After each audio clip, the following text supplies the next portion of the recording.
August 29th, 1958. That's when Michael Jackson, professional lover of children, was born. But where was he born? Gary, Indiana right here. Gary, Indiana has been sitting in the dark for more than 2 weeks at the current moment. Technically 9 days, but I said 2 weeks for be dramatic effect. It's about to be 2 weeks. Do you realize how absolutely insane, how inane it is that Gary, Indiana is without power right now? A terrifying wind gust of 99 miles per hour, which is about the speed I go driving down my residential neighborhood, ran through Gary, Indiana, and left 300,000 people in NIPSCO without any electricity. Trees came down, power lines got completely shredded, infrastructure got completely ripped apart, and NIPSCO has called it the largest outage event in the company's history. And I've been seeing videos like this.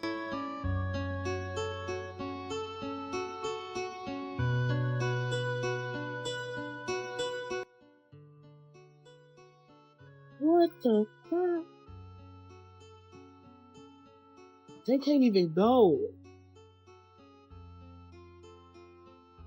The tree just fell down.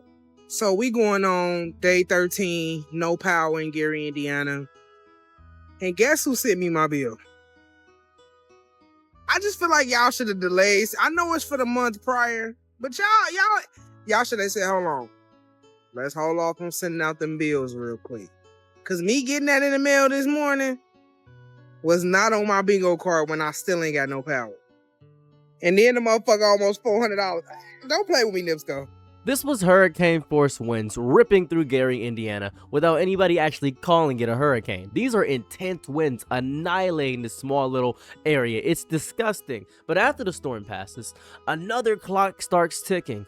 How long should an American city be able to exist without electricity before this becomes, I don't know, a national story? Now, I imagine you probably haven't heard about this. Well, I've been hearing about this for the past 1 day. I literally rushed to make this video. Allow me to personalize the story for you right quick, because a lot of people don't care about something unless it's personal. So let me help you out here. Let's say you spend about $500 on groceries. Oh, it's so fun. You're good. And you come home and all your power's out. So you can't really store those groceries anywhere. Only the dry foods, basically. So you can't store any of the, lettuce that's going to give you diarrhea. You can't really store, the ice cream that you wanted as a family little treat. You can't store any of the food you used on food stamps. Can't do anything of that variety. So you can't do that. And it's incredibly hot. We just had some heat domes going on recently. So you don't have central air in any capacity. So now you're angry, stubborn, and messed up. Now you're trying to go to a gas station. The gas can't pump. You can't get to work. And you can't use that as an excuse because, well, you still got to get to work. You still got to pay your bills. Your landlord doesn't understand. And you're not going to get any grace or leeway from your landlord. Even if you put the written escrow, he's still gonna go over your head because he's a landlord. He's lording over the land, the opposite of a mermaid. It's a landlord. That's disgusting. And this isn't like Wi-Fi is down, guess I'll go read a book. Electricity is your refrigerator, right? It's your storage. It's your medication storage. It's air conditioning during August. It's traffic signals. It's communication. It's mobility. It's equipment, businesses, food, charging your phone, getting information. Participating in all of everything that is modern culture is electricity. As of August 19th, more than 20,000 Gary, Indiana customers are without power as of now. Roughly 75 customers across Northwest Indiana remained out, and NIPSCO's restoration estimates stretch way across into August 25th. So their estimations are looking past the 2 weeks margin that we originally were given. That means some people could spend nearly 2 weeks without food, living in conditions where opening the refrigerator is just disgusting. It's nasty. At some point, you got to really ask yourself, who's to blame for this? Is it God? Is it a godly plague? Maybe because Michael Jackson did all those crimes, all the karma is coming to his homeland. Who knows? At least that's what I've heard from conspiracy theorists on TikTok. I'm not even going to give them any publicity in any capacity. I'm not even going to show the video. I just got really agitated. I want to let you know that I saw that video. It really pissed me off. I can't really tell what's satire on the internet anymore. I think a lot of it's just to rage bait and piss me off at the current moment just to get me to interact with it. So I'm actively refusing not to show you that video. It just actively pissed me off. So NIPSCO crews say they have to replace 300 utility poles and 44 transmission poles. That is a crazy amount of catastrophic physical damage. It is nasty. My question, this is where I begin to chew on myself, chew on some drywall here. Why is the electrical system capable of getting wounded this badly in the first place? It feels to be an infrastructure issue. I'm a little bit confused. Like, we know extreme weather exists. This isn't new things. We have meteorologists whose entire profession is pointing at colorful blobs and warning us that the atmosphere occasionally likes to just toss out all our infrastructure out of nowhere. Oh, right. Trump got rid of a lot of our, meteorologists and safety warning stuff. My bad. I'm stupid.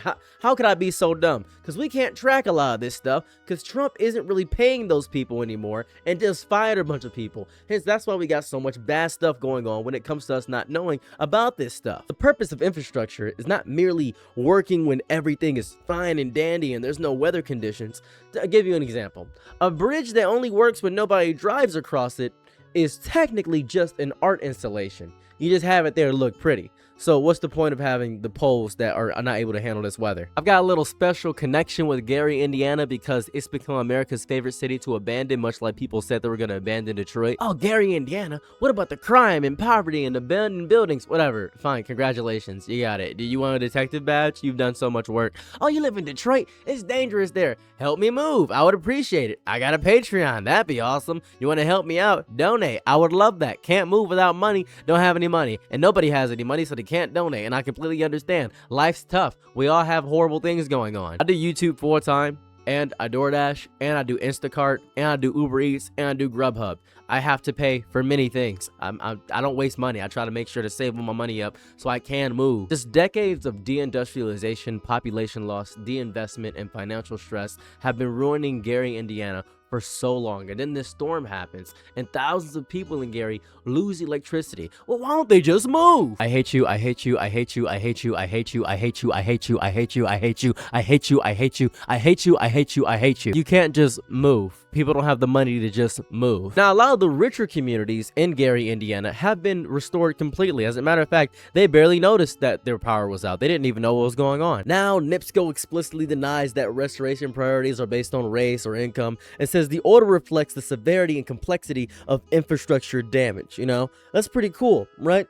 That's awesome. I don't trust these people in any capacity. Why would I trust you? Why would I trust that? Why would I trust that? Wanna know why I don't trust that specific statement? See, I live in the hood of Detroit, right? I live in the hood of Detroit. So my power was out and everybody else's power was on. And I live in the hood. So I was like, maybe it's because I live in the hood. And they said, no, it's not because you live in the hood. We get people based on priority first. And that's really what matters here. You can go take a look at the damages yourself. I did go take a look at the damages. And the places that didn't have power, my places, had crazy severe damage. One guy had his whole shed completely annihilated and tore up out the ground and knocked over a power pole. It was pretty nuts.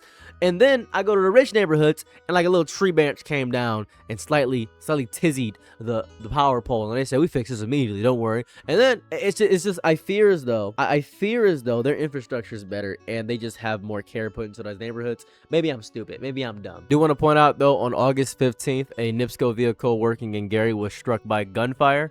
And the restoration efforts got a little bit of a halt because of that. Nobody was injured, thankfully.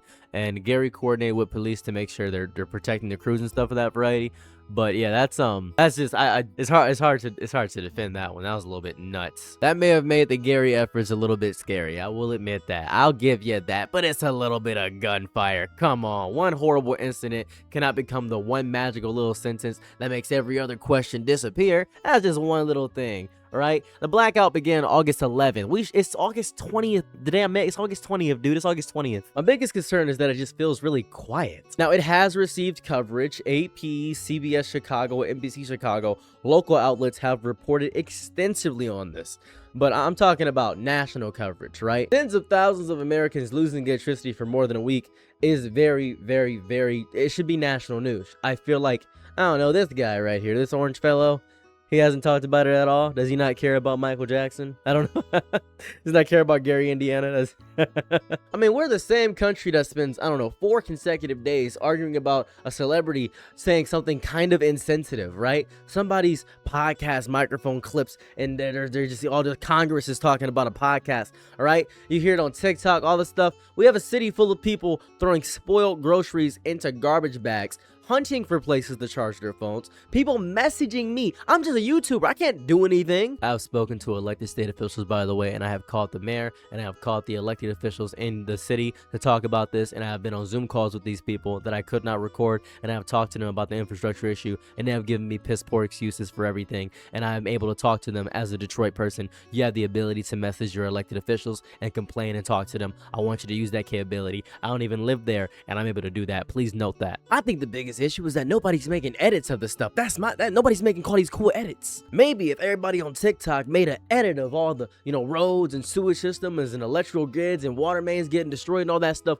with some dramatic anime music, maybe that'd be cool. Maybe people would do that. Then suddenly everybody says, oh my goodness, this was, you say run? This is bad. This is bad. Oh my, you put this to the back of a Jujutsu Kaisen edit? This is horrible. This is the worst thing ever. I believe the term is Derico. I think that's the name of the storm thing. It's called a Derico or something of that variety. But this is historically destructive.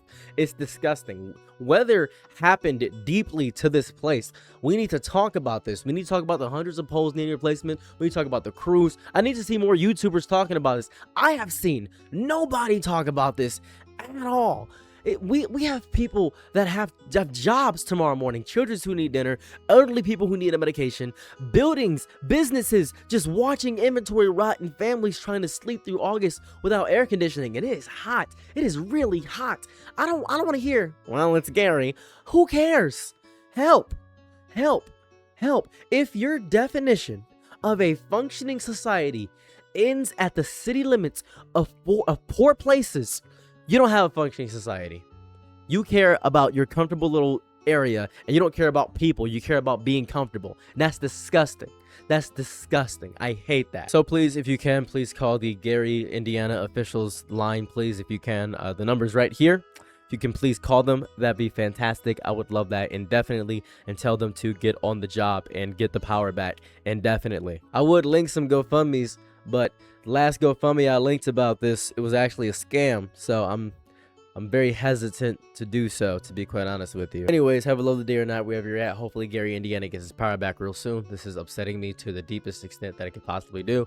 I'm out. Peace. Bye.